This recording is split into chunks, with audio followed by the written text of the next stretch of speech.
Today, we will explore strategies for scaling businesses and leveraging technology for transformative growth. So, in a way, digital marketing almost found me because there just weren't a lot of other options. The ability to go out and get a job just Right. wasn't there as someone who was trying to pursue a career in finance. Peter, let's explore how technology can play a pivotal role in this process because technology has become the cornerstone of business efficiency. And Peter, NAV43 has made impressive strides with AI and automation, boosting productivity significantly. So, I think you have to understand of where are you spending a lot of your time. Really understand that first, and then investigate the marketing technology that exists out there today. So if you are spending a lot of time with quotes, with service agreements, with following up with customers, with trying to close deals, with scheduling, all of that is in modern day sales. Listeners, Peter's story reminds us that challenges they often carry hidden opportunities. So please keep exploring, stay adaptable, and embrace the digital tools available to grow your business.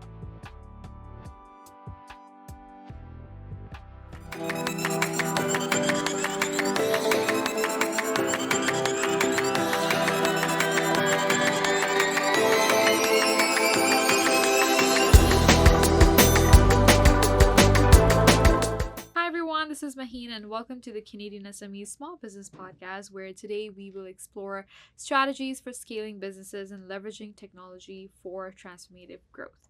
Now, our guest today is Peter Palarchio, the co-founder and CEO of NAV43, bringing in nearly 2 decades of experience and expertise in digital marketing and business strategy. Now, with a track record of helping startups and global brands achieve impactful digital growth, Peter is a leader in SEO, PPC, and AI-driven optimization. So without further ado, let's dive into this very insightful conversation. Now, Peter, we're very honored to have you on this show today. How are you? I'm good. Thanks so much for having me. Very pleased to have you with us. And Peter, your journey and your expertise, it inspires countless entrepreneurs who are navigating the digital landscape. And your journey into the digital marketing during the 2008 financial crisis is fascinating. And we'd love to kind of delve deeper into this because it's a story of adaptability, really showing how challenges can really spark innovation. So please tell us what led you to digital marketing and how your early experiences shaped your career and business philosophy. Yeah, I think as you said, it was during kind of a bit of a financial collapse, something that the world had really not seen at that time. So, in a way, digital marketing almost found me because there just weren't a lot of other options. The ability to go out and get a job just Right. wasn't there as someone who was trying to pursue a career in finance. So, it was me versus a lot of people with a lot more experience. So, I've realized that really wasn't going to happen and I needed Mhm. to pivot. And there kind of came an opportunity with the launch of social media advertising. This was something that was completely new. Right. So I really just thought to myself, well, if this is something that's completely new, how could anyone have more experience than me or be better at it? Mm-hmm. So that really was kind of my first foray into digital marketing and kind of the first step into entrepreneurship where I said, hey, I'm going to give this a shot. Right, Mhm. right. No, that's incredibly inspiring, Peter. And your story, it really reflects entrepreneurial spirit that adapts to unexpected challenges. Now, what would you share with entrepreneurs that are navigating similar pivotal moments in their careers? Yeah, I think don't be scared to try something and get your name out there that you're doing it because Mm-hmm. potentially without an advertising budget, the first people you work with or the first people to buy your product are going to be people you know. So Right. you can't be scared to really put your name out there and say, hey, this is what I'm doing. And there's really now no better opportunities with social media channels, LinkedIn, the Mm-hmm. ability to start a website or a blog. There's so many opportunities to kind of get your name out there. And it's really taking that first step and not being scared to maybe do that first client for free for learning. I Right. think a lot of people, you don't know what you don't know. And there's so much to learn about entrepreneurship. And you just have to take kind of that first step in for sure. Oh, yeah, your journey is incredible, and it shows determination and adaptability that can lead to success even during the tough times. And it's a reminder for all of us to embrace unexpected opportunities. Listeners, Peter's story reminds us that challenges they often carry hidden opportunities. So please keep exploring, stay adaptable, and embrace the digital tools available to grow your business. Up next, Peter will explore the challenges and strategies that are involved in scaling a business because scaling a business is no small feat. Like every entrepreneur faces unique hurdles, and Peter, your expertise in building processes and fostering discipline is invaluable in this regard. So tell us, what are the most significant challenges that businesses face when scaling, and how can they overcome these effectively? Yeah, I think you said it that at a certain point, SOPs become very, very important and very critical for your Hmm. business. But there's kind of tiers of when you need them and when you don't, right? And I think you can tie these with a lot of different businesses in steps of revenue. Right. I mean, we work with different businesses of different sizes. This is what I've experienced myself. But there's kind of the first solopreneur journey, whether it's a product or a service. It's kind of that 0 to 300K range is like in sales is you can do a lot of that yourself, right? And you can have contractors and maybe some freelancers, and you're touching every part of the business, right? You're talking to your accountant, you're doing invoices, you're doing some marketing, you're getting support where you need it, and you're kind of growing, and you're taking a lot home at that point, hopefully Hmm. as well. Then there's a different range where you'll need to hire an FTE, a full-time employee. Right. And that's kind of that maybe 300 to a million mark, right? And you might need a few employees up to there, but you're still able to probably, if you're a service-based business, talk to a lot of your clients and or be very close to your supply chain or your product development or something like that. Then, when you kind of, I think a lot of people call this a very difficult part of business, which would be 1 to 3 million, and then you're getting over 10 employees Hmm. because now there are parts of your business that you're not touching. Right. And that's really when those SOPs really come in. And if you could document a lot earlier and set up the right processes and set up the right organization, it will help you immensely when you get to that point, because you're going to have people that are trained on your product or service that really understand your business and can really go to a manual or an SOP that isn't you, because Hmm. you've probably developed this business to go through you, for everything to go through you, because really you didn't know better. So Right. it's certainly something I think I've had to address. I've had to still address SOPs from things that were created a decade ago that you'd realize you didn't have a prep process in place. Hmm. So I think that's certainly something that if you could go back in time and tell myself to start doing this from day one would be really, really important.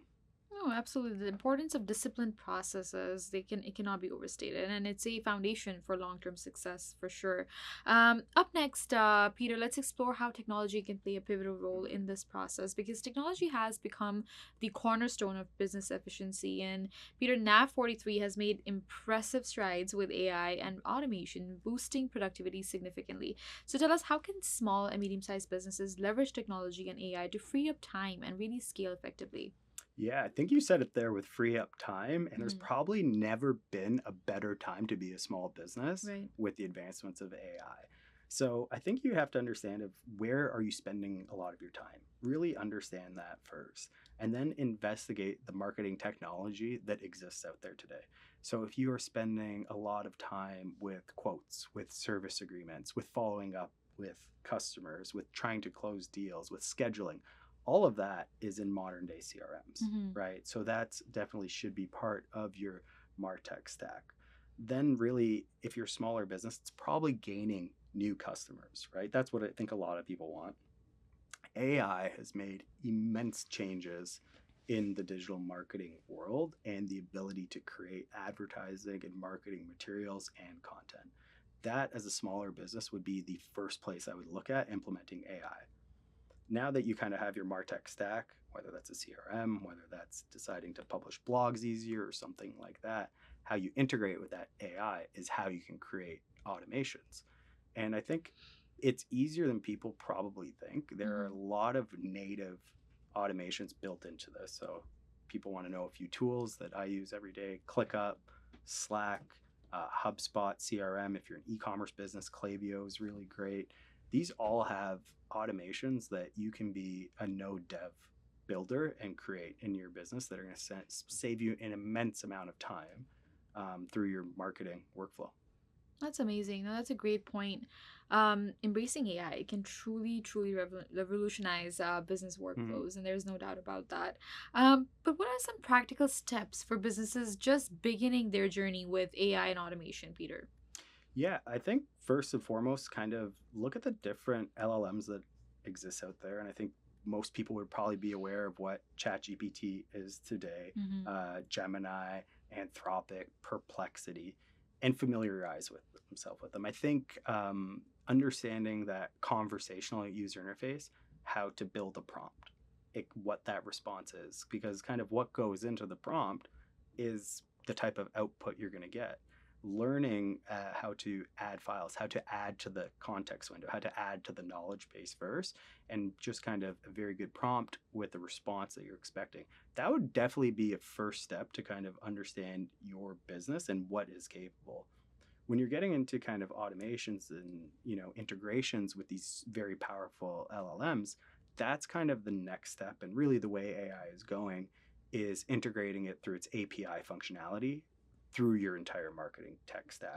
And that's where you can give it custom knowledge through a knowledge base. You can build different types of AI like retrieval, augmented generation. And one of the funniest things, if you don't know how to do any of this stuff, you can ask AI itself.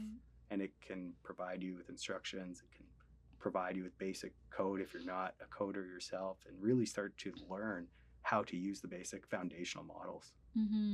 Well, AI and automation, they are game changers and offering efficiency and really freeing up time for innovation. And your tips, Peter, they simplify the journey for businesses that are starting with these tools. Please stay with us. After the break, we'll uncover insights on B2B sales and how it can redefine business operations. Hey, you think you know UPS? Yeah, that's us.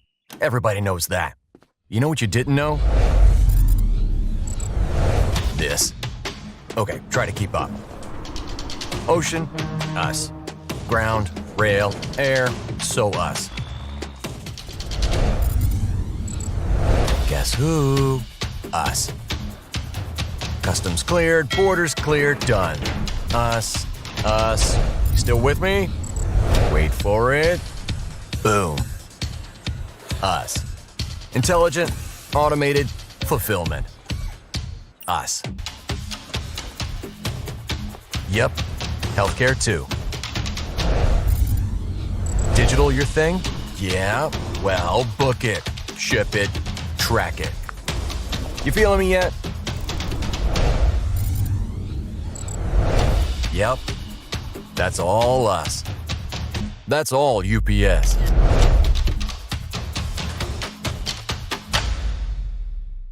Welcome back, everyone. Let's continue our conversation with Peter Palarchio, exploring the transformative role of B2B sales in driving agency growth. Now, we will discuss the impact of B2B sales on business growth and operations. Peter, your journey demonstrates how B2B sales can be a game changer, driving growth and really shaping business operations. How did your focus on B2B sales reshape NAV43, and what lessons can small businesses learn from your experience? Probably the biggest change in my business was really doubling down on sales and getting a better understanding of B2B sales. So I'll start with, first, it's communication. I don't think sales are what non-salespeople maybe understand what it is. It's not something you can go to school for, to my knowledge, that you come out with really a degree in sales. So really this training is either from a company or self-learning. Right. And really what came across from that is the fact that it is building proper communication skills. And when you think of communication skills, I think a lot of people think of talking. Right. It's actually learning how to listen. So I think that was one of the first aha moments, and why this was game changing was that it doesn't make you just a better communicator for sales. It makes you a better communicator in different parts of your business and life when you start to kind of build these different types of listening skills. So I think that's why it was a game changer, in a sense that once you kind of built that communication skills, you can become a better manager, better account manager. You can hear what people are actually kind of saying to you and apply different skill sets and learn not to be reactive. So I think that was really what I mean in terms of game changing. And then the fact, watch your close rates go up when you kind of apply a real sales strategy. And I think I'll comment maybe a little bit more on some of the things that really help build that strategy in B2B sales. Two books that were really great to help. One was The Actual Strategy, which is, I think, an older book. It's called Spin Selling. The acronym is for Situation, Problem, Implications, and Needs Payoff. And then Never Split the Difference by Chris Voss. Those are Right. two books I would recommend to anyone who is any form of sales for sure, or people that just want to improve some communication skills overall. Mm-hmm. And then your network. You'd be surprised if you know some people in sales that are enterprise companies that have gotten sales training. Go to them, talk to them for sure. My wife helped me out with it. I'm sure she appreciates some of the listening Right. skills that have happened as well. And then kind of go from there. It's a bit of a journey, but it will really, really pay off if you can kind of invest in that skill set. No, B2B sales build strong partnerships and really open doors to sustain growth. And your experiences, Peter, they show how sales strategies can really reshape or operations. Now, finally, let's round out this discussion by focusing on the highs and lows of entrepreneurship. Because, Peter, entrepreneurship is as much about growth as it is about embracing challenges. And your story, it offers valuable lessons for those that are just starting. Please tell us what has been the most rewarding and challenging aspects of your entrepreneurial journey, and what would you say to aspiring entrepreneurs who may be feeling a bit overwhelmed? Yeah, I think with rewarding and challenging, the answer could be the same. It's probably Mhm. people, Right. because that's what a lot of business is. But I think it's incredibly rewarding developing talent for me, Right. mentoring talent, seeing something in people, and helping develop their skills, and them staying around. Like I have employees that have been with us now. Our company's almost 10 years old, but they've been with us for over 7 years. Wow. So, that's really great to see them develop. We've had people come in as interns that are directors. Mm. So that's really been really, really great to see. And it's incredibly rewarding. Obviously, there's some of the parts of your own goals, your own goal setting. But I'd say the never ending challenge of learning in entrepreneurship. Mm. I'm very fortunate that work in B2B, so I get to talk to now over 200 clients over the years. Right. You get to learn about all their businesses, and That's then you true. also get to help their business grow. And growing a smaller business is incredibly rewarding because their lives change. Mhm. So that's something that I think is really, really great.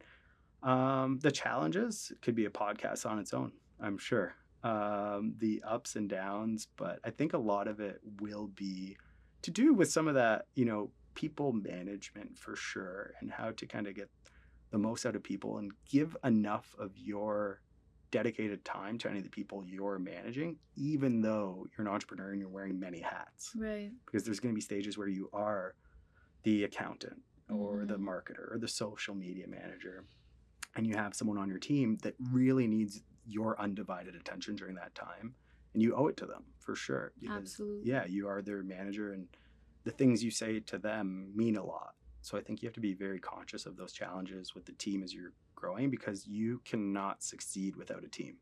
That is true. No, that is absolutely a golden piece of advice. And you're right. Entrepreneurship is about passion, it's about resilience and learning from every single challenge that you face. And your reflections, Peter, they encourage others to appreciate the process as much as the results. And we'd love to, kind of thank you for being here and for joining us today on the podcast, really share your expertise and your insights with us. So thank you so much for that. Thank you, Peter, for joining. Thank you. It was great. Thanks so much. Today's episode highlighted Peter Palarchio's incredible journey and valuable insights for scaling businesses, leveraging AI, and mastering B2B sales. We extend our gratitude to our partners, RBC, UPS, and Google, for their invaluable support in making this podcast possible. Please visit CanadianSME.ca to subscribe to the magazine for more such insightful content. We'll see you in the next episode, where we'll continue empowering Canadian entrepreneurs.